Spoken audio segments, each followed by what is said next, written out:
La ilaha illallah Muhammadun Rasulullah alaihi salatullah wa alihi wal ahibba. La ilaha illallah. Ya kan begitu ya. Nah, maka ikhwan fillah di sini dikatakan seperti itu, yaitu ketika mereka di akhirat nanti tidak berkumpul.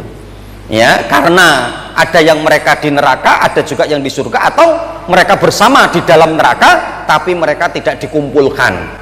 Ya, tidak dikumpulkan. Dzalika huwal khusranul mubin. Ini adalah merupakan kerugian atau dua kerugian yang sangat nyata.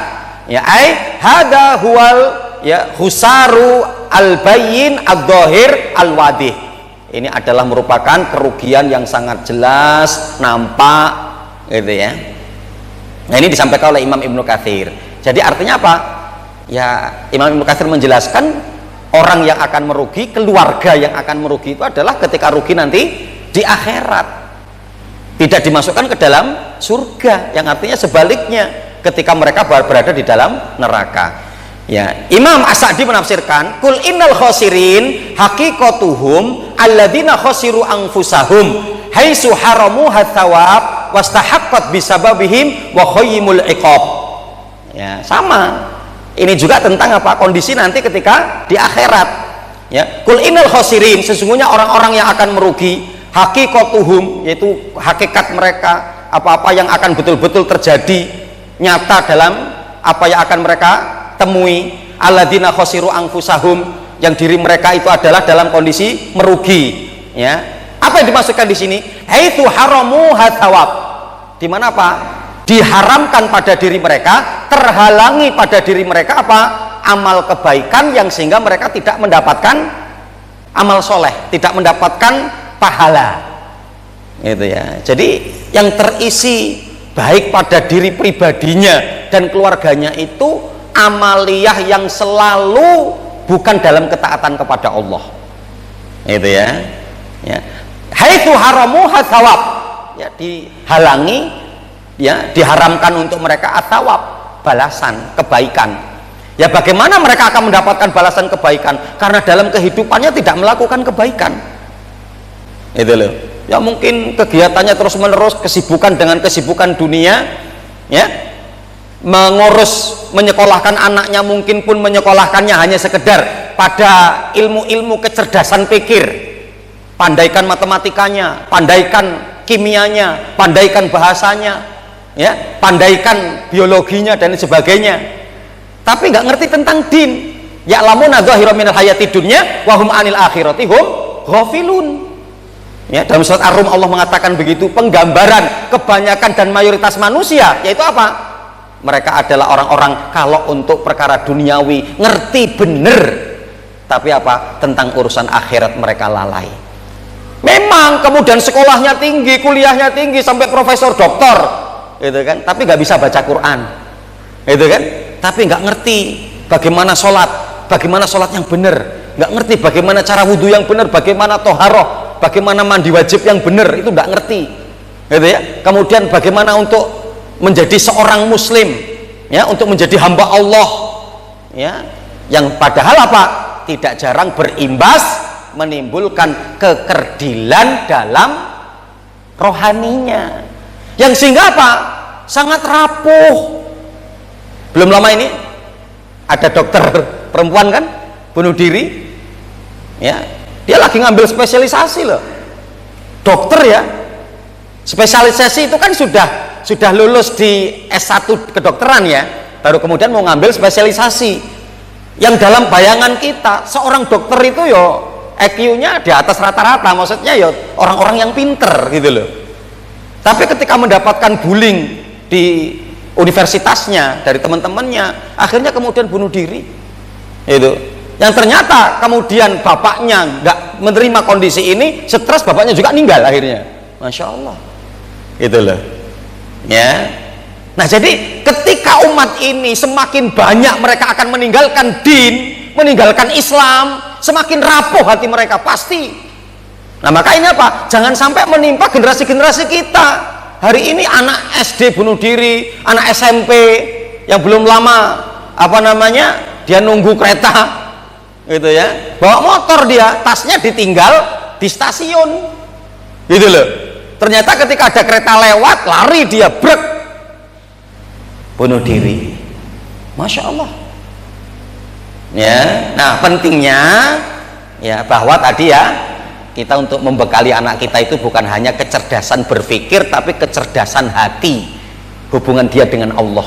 Tanamkan iman, tanamkan akidah, ya.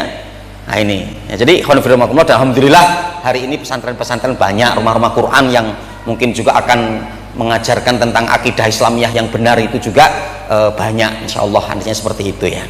Ya, jadi kadang kita akan mendapati keluarga yang hanya memikirkan anaknya terkait dengan kecerdasan berpikir, sibuk dengan dunianya, sibuk dengan bisnisnya, jarang di rumah, jarang berkumpul dengan keluarga, gitu ya. Nah itu, jadi diharamkan bagi mereka, dihalangi untuk mereka itu apa? Athawab, balasan di akhirat. Ya, wastahaqqat bisababihim hayyimul iqab, yang kemudian mereka mendapatkan dari sebab ya karena mereka jauhnya dari ibadah kepada Allah, jauhnya norma-norma agama yang diaplikasikan dalam keluarga, sehingga apa? Mereka terliputi oleh iqab, hukuman Allah, azab Allah. Ya, nanti akan diliputi dengan azab Allah ketika di akhirat. Nah, jadi sama ya, dengan pembahasan yang sedikit berbeda tapi dengan inti yang sama. Kerugian itu akan terjadi kapan dan di mana? Ketika nanti di akhirat, dengan ketika dimasukkan ke dalam neraka. Ya. Nah, ikhwan fillah rahimakumullah, ciri-ciri daripada keluarga merugi. Ya, jadi kan lawan dari mereka yang untuk dimasukkan ke dalam surga. Ya, maka kita melihat di sini ini ciri-ciri daripada calon penghuni surga, maka lawannya berarti adalah yang akan menjadi calon daripada penghuni neraka. Karena nanti di akhirat tempat itu hanya ada dua, apakah akan ke jannah, ke surga, ataukah ke neraka. Ini disebutkan dalam surat Al-Hijr ayat 45 sampai 47. Innal muttaqina fi jannatin wa uyun. Sesungguhnya orang-orang yang bertakwa, mereka nanti akan dimasukkan ke dalam surga-surga yang mengalir sumber-sumber air di dalamnya. Udkhuluha bisalamin aminin. Ya, maka akan dipersilahkan kepada mereka untuk masuk ke dalamnya dengan selamat dan penuh aman. Wa naza'na ma fi sudurihim min kulli khillin ikhwana ala sururihim mutaqabilin. Yang kemudian akan kami angkat dari mereka itu, dalam hati-hati mereka, rasa ghil, ya, rasa iri, dengki, ikhwana, sehingga mereka dalam kondisi bersaudara, ya, seperti satu tubuh, ya, memiliki apa namanya kesamaan hati, itu ya, di dalam surga. Ala sururim mutaqabilin, yang mereka nanti berada di atas dipan-dipan di dalam surga, mereka akan berhadap-hadapan saling untuk ngobrol kebaikan, gitu ya. Nah, karenanya apa? Berarti yang nanti mereka akan calon menjadi penghuni neraka lawan dari kondisi ini. Maka ada beberapa poin. Yang pertama, tidak sejahtera dan tentram. Jadi ciri-ciri keluarga yang akan merugi, yang nanti akan menjadi calon daripada penghuni neraka, jika ketika hidup di atas muka bumi ini dalam keluarganya tidak sejahtera dan tidak tentram, tidak ayem, ya, masalah terus, selisih terus yang muncul, selek terus yang muncul, artinya begitu ya, sehingga apa? Sulit untuk akur, sulit untuk rukun, itu ya, tidak sejahtera dan tidak tentram. Karena calon penghuni surga itu apa? Bisalamin aminin, ya, yaitu apa? Mereka itu akan dalam kondisi selamat, bisalamin, gitu ya. Nah, maka diantaranya, masyaallah, ciri-ciri, ya, yang kemudian akan timbul ketentraman dalam keluarga, yang sehingga itu adalah ciri daripada keluarga surgawi, yaitu apa? Ketercukupan, ya. Nah, maka apa? Akan menjadi masalah sehingga kemudian tidak sejahtera dan tidak tentram jika dalam kehidupan kita ini kita nggak cukup, ya, kita nggak cukup. Ya. Maka banyak doa-doa kan yang diajarkan oleh Rasulullah. Ya. Yang diantaranya adalah Allahumma inni as'aluka ilman nafi'an wa rizqan thayyiban wa amalan mutakabbalan. Ya Allah, aku memohon kepadamu ilmu yang bermanfaat dan rizki yang baik. Ya, jadi rizki ini untuk kita minta agar di mana Pak? Cukup. Agar kita apa? Sejahtera. Sehingga dalam kondisi cukup itu kita akan beribadah kepada Allah pun tentram, nyaman, dan di situ pun adanya peluang besar kita bisa juga untuk beramal soleh dengan menyedekahkan dan menunaikan zakat daripada harta kita. Aja kan seperti itu. Ya, betapa hari ini menjadi bermasalah. Kenapa? Karena keluarga tidak cukup. Ya, dan ingat loh, kita ketika meminta kebaikan itu bukan hanya kebaikan akhirat, bukan hanya sekedar kita bagaimana menjadi orang soleh, tapi bagaimana apa? Kita juga bisa mencukupi daripada keluarga kita, karena yang kita minta adalah Rabbana atina fid dunya hasanah wa fil akhirati hasanah wa qina adzabannar. Ya Allah, berikanlah kepada kami untuk di kehidupan dunia kami kebaikan, dan nanti di akhirat juga kebaikan. Kita ketika hidup di atas muka bumi ini minta kebaikan, tidak ada lain makna yang disampaikan dari kalangan para ulama, yaitu apa? Yo ketercukupan fid dunya hasanah itu. Gitu. Ya, ini sudah kita minta, bahkan mungkin ketika kita sejak kecil sebelum kita bisa baca Al-Quran sudah diajarkan doa ini. Ya, bahkan nanti sampai ada istilah, ya, laki-laki soleh dan suami soleh, gitu loh.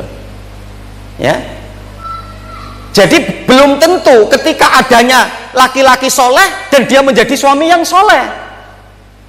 Ya, ketika dia menjadi laki-laki yang soleh, ya, untuk banyak kegiatan kumpul-kumpul sama temennya dengan alasan bersilaturahmi, contoh mungkin begitu. Banyak mungkin masih nganggurnya, banyak mungkin masih rehatnya, ya, kemudian banyak puasanya, mungkin untuk banyak sedekahnya, ya, banyak untuk kegiatan kebersamaan dengan teman-temannya. Ini benar menjadi laki-laki soleh. Tapi ketika nanti dia berkeluarga, untuk sudah berubah. Bagaimana dia memiliki konsep untuk mencukupi kebutuhan keluarganya agar dia menjadi suami yang soleh? Ya kan begitu. Nggak untuk kehidupannya, polanya masih ketika dia bujang. Ketika dia bujang untuk puasa terus, sehingga mungkin dia tidak mampu untuk bekerja serius, bekerja keras. Ketika dia masih sendiri, monggo. Memperbanyak membaca Al-Quran. Ketika dia masih sendiri, monggo. Untuk memperbanyak puasa, dia masih sendiri, monggo. Untuk kemudian sosialnya baik, berbagi-bagi dengan temannya semaksimal mungkin, monggo. Tapi setelah dia berumah tangga, bagaimana? Bukan hanya dia untuk menjadi laki-laki yang soleh, tapi dia untuk menjadi laki-laki yang soleh dan suami yang soleh. Itu loh. Ya. Nah, jadi apa? Cirinya ketika kita ingin mendapatkan keluarga surgawi, keluarga bahagia dunia akhirat, cukupi ketercukupan. Ya. Tidak cukup tadi, tapi apa? Menyesuaikan, boleh, atau minimal itu. Tidak cukup, tapi apa? Kita bisa mengatur. Ya. Jadi yang nanti kita akan melihat, ya, sebetulnya masih banyak PR kan gitu ya. Nah ini tidak sejahtera dan tentram. Ya, ciri-ciri daripada orang yang akan merugi. Masya Allah, ketika sudah di dunianya tidak sejahtera, di dunianya tidak tentram, apalagi nanti ketika di akhirat, gitu loh. Ketika nggak cukup kita untuk puasa mungkin bisa, istri kita yang sudah dewasa, sudah gede mungkin bisa, tapi anak-anak kita nggak bisa untuk kita ajak puasa. Ya, wah ini kayaknya sepekan ini kita nggak punya makanan. Wahai istriku dan anak-anakku, yuk kita puasa. Ya mbok bapak itu sing puasa, istri sama anak-anak yuk jangan, kasihan. Ya kan gitu ya. Nah ini pertama, kemudian yang kedua, tidak nyaman dan terjadi kekerasan. ya, aminin. Karena apa? Keluarga yang surgawi itu adalah keluarga yang aman, ya. Maka ketika tidak aman, maka berarti apa? Sebaliknya, ya, itu adalah ya keluarga yang terancam dalam kondisi kerugian, kebangkrutan di dunia dan akhirat, tidak nyaman dan terjadi kekerasan, sering ribut, bantah-bantahan, saling caci, saling maki. Nah ini terus bagaimana? Pasti hidupnya gelisah, pasti hidupnya sukar, hidupnya tidak bahagia, tidak nyaman ketika berada di rumah, ketika harus kemudian sedikit-sedikit ribut, sedikit-sedikit padu antara suami dan istri yang didengar oleh anak-anak, sehingga kemudian nanti akan menjadikan problem bagi anak-anak ketika mendapati keluarga yang tidak harmonis, sehingga akan berimbas kepada anak-anak yang kemudian ikut mungkin dengan teman-temannya yang berada di luar yang tidak beres,